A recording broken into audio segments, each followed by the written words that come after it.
This is Larry Jordan, the host of the Digital Production Buzz. The following interview is an excerpt from a recent program.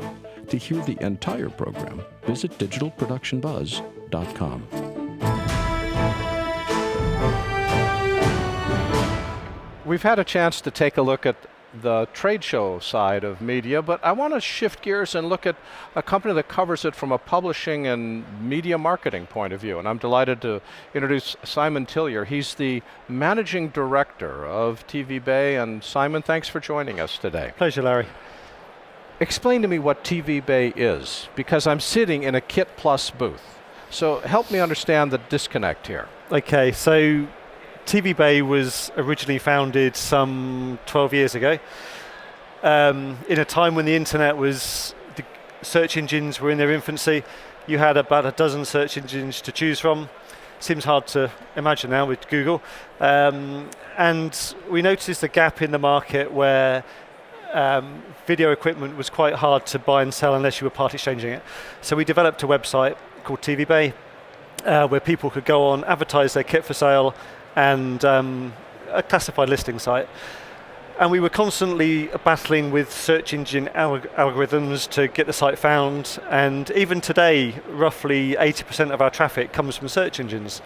So we were sort of building a business based on search engines, really, and they changed their mind and our business disappears. So we decided to do a printed magazine, and the printed magazine was a monthly export of all the kit that had been added on TV Bay that month. So it's about 20 pages, and it grew and grew, added some news, added some reviews from your good self as well, articles, and it's been about 100 pages now for the last 8 years. So we've done 110 issues. And we sort of realised as we're going along, the word TV Bay has just been something that we'd happened across back in 2004. And we do so much more than TV stuff, and we were pigeonholing ourselves into that name, and we just wanted to change.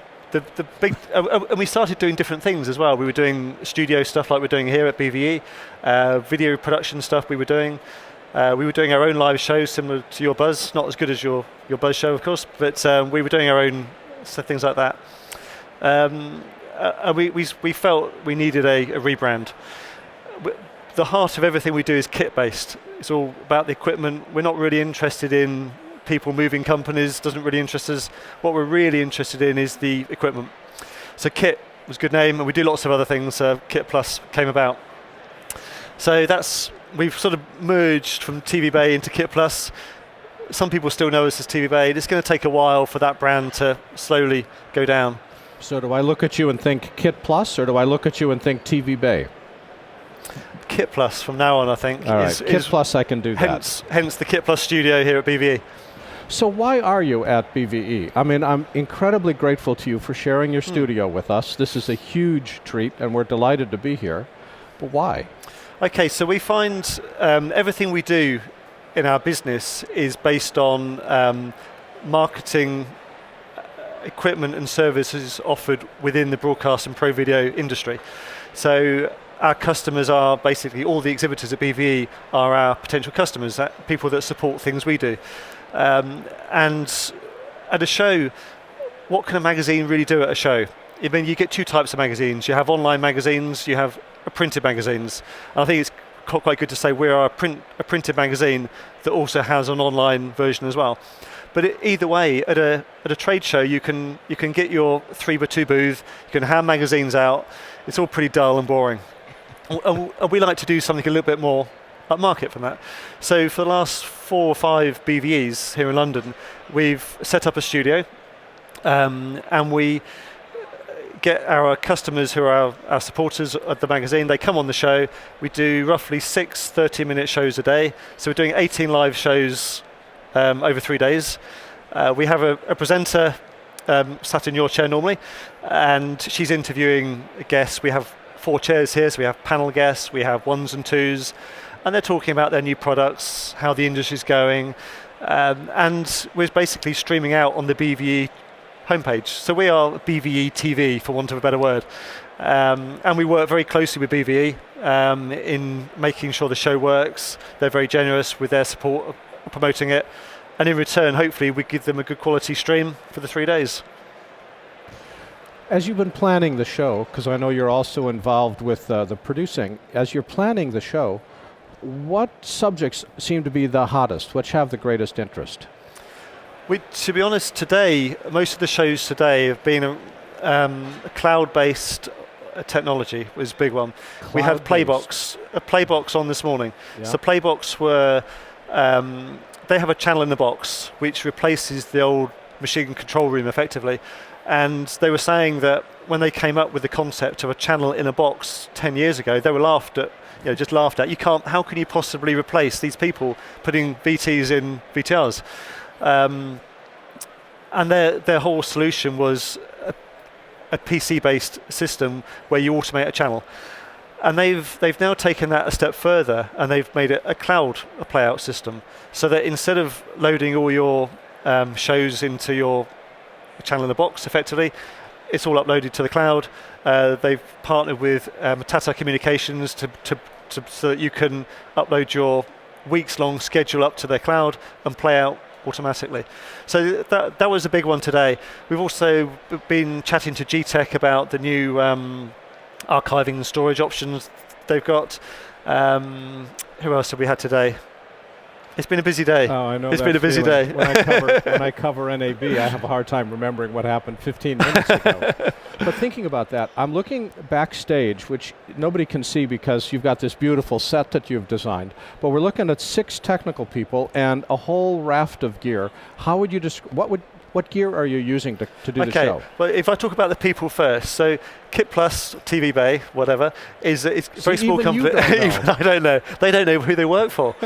KitPlus is quite a small company. There's 6 of us, and when you put on a show like we're doing here, we've got something like 60 square meters, of studio space.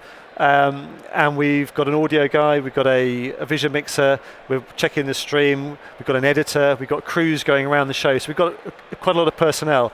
And I'm not sure whether you've come across Ravensbourne College at all. It's basically one of the UK's leading broadcast and media universities in this country.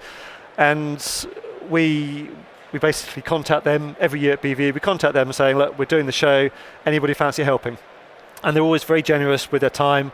So we get second and third year students that have got a bit of experience. And to be honest, it's always good to see when they come along, they come along with such enthusiasm and also experience that they've picked up by doing their own projects. They haven't gone into Ravensbourne knowing nothing. They've gone in with quite a good level of understanding of the video industry. So we've got some really competent people, vision mixing, on the sound desk, editing, and going around as camera crew, basically.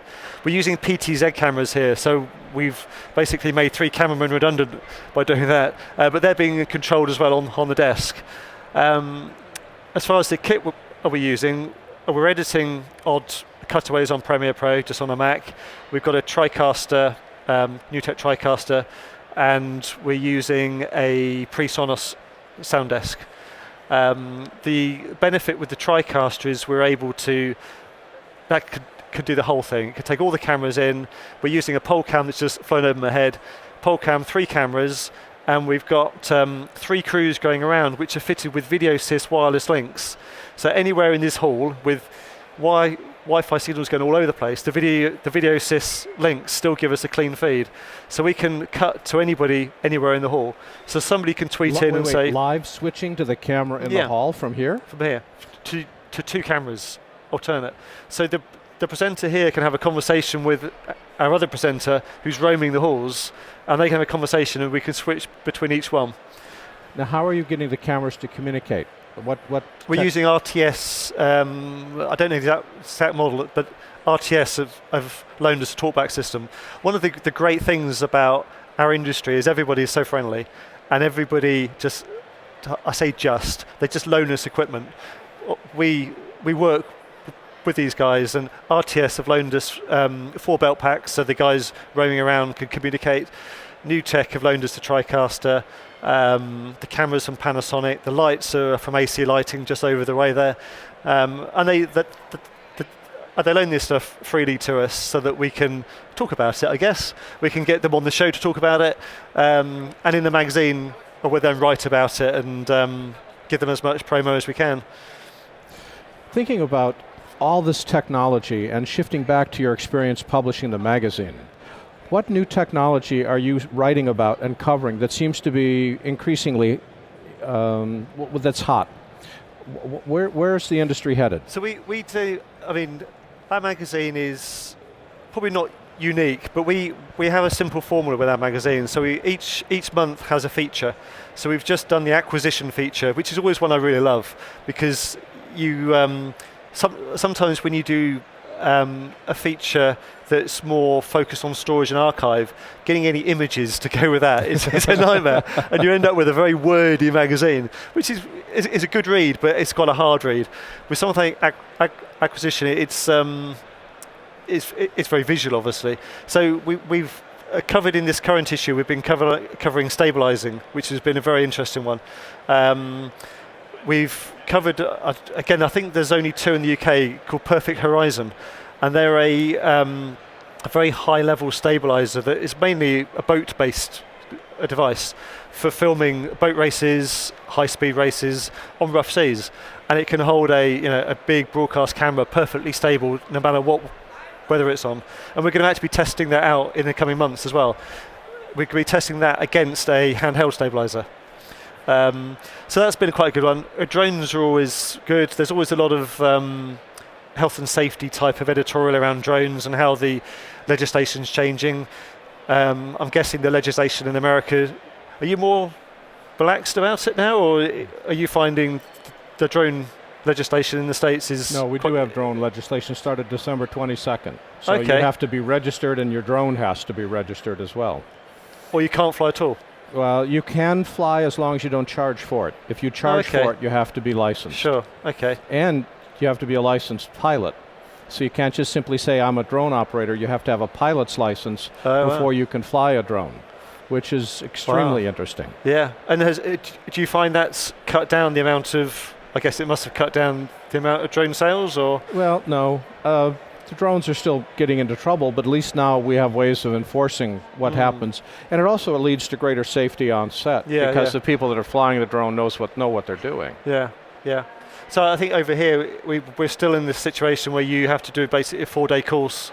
But you can see legislation tightening up on that going forwards, without a doubt.